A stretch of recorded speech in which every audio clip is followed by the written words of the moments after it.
You know that feeling when you're caught between who you used to be and who you're trying to become? Well, that's exactly what we're digging into today.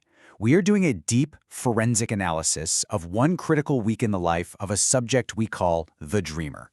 This period from February 26th to March 4th was basically a battleground where the heavy pull of the past went head to head with the fragile promise of a brand new future. So let's get into it.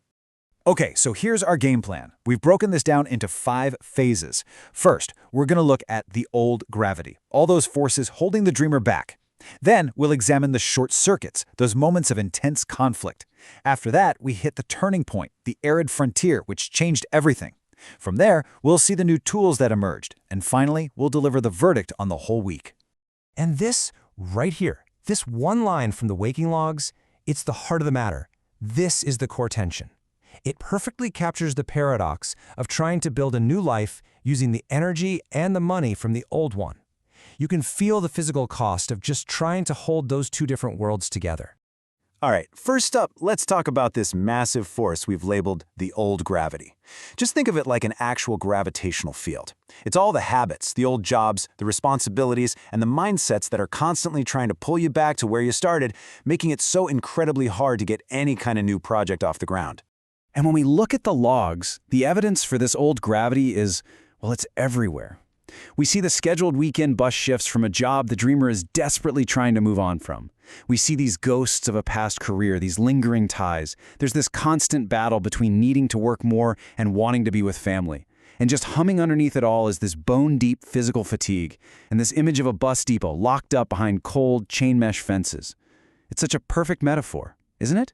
A system that feels secure, yeah, but offers zero real freedom.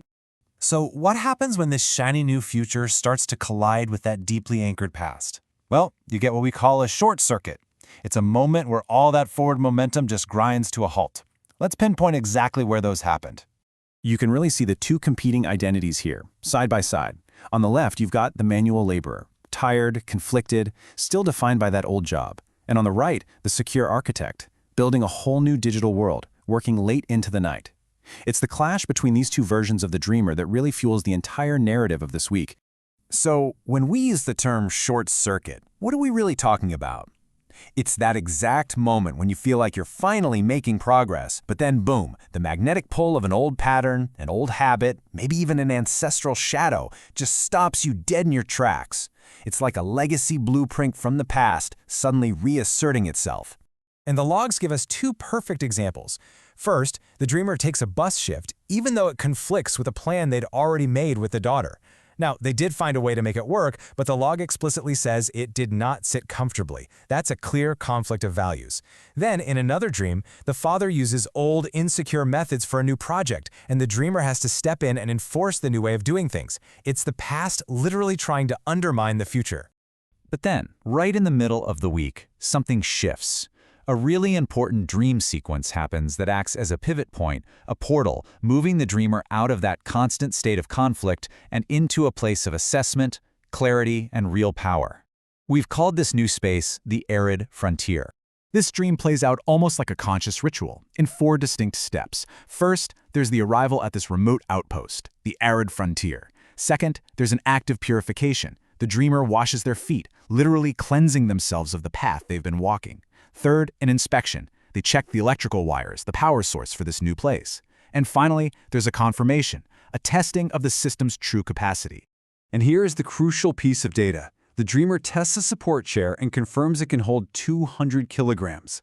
Now, this isn't just some random number pulled from thin air. This is the subconscious sending a crystal clear message. The new foundation you are building is strong. It's robust. It can absolutely handle the weight of what's coming next. Okay, so what happens after this massive pivot in the arid frontier? The dream logs show what can only be described as a huge system upgrade.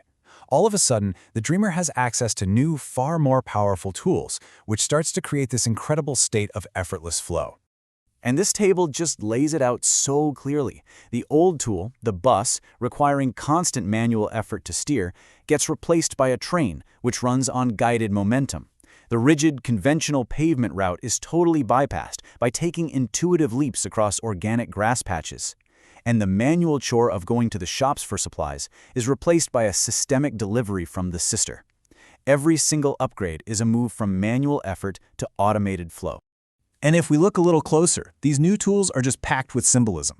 The train has lots of room, and it's being driven by the father. So ancestral energy is no longer a short circuit, it's now the engine. We see this concept of vented potential. New projects, symbolized as children, are being carried in a breathable bag. They're protected, but they're not being suffocated. The organic shortcut represents a new ability to make intuitive leaps. And automated nourishment? That means basic needs are now being met by the system itself, which frees up so much energy for creation, not just survival. So, after tracking the old gravity, the short circuits, that major pivot, and the emergence of these new tools, we've finally reached the end of the week. It's time to deliver the final verdict. What was the ultimate outcome of this whole transit? And really, the entire verdict boils down to this one question. Did the dreamers successfully make it through the gates of this transition, or are they still just standing on the ramp, ready to go but not quite airborne yet? Our analysis shows, without a doubt, that the exit was a success. By passing through those gates, the dreamers secured 3 invaluable assets, a new kind of currency, or treasures. First is vented potential, knowing that new ideas are safe, alive, and breathing.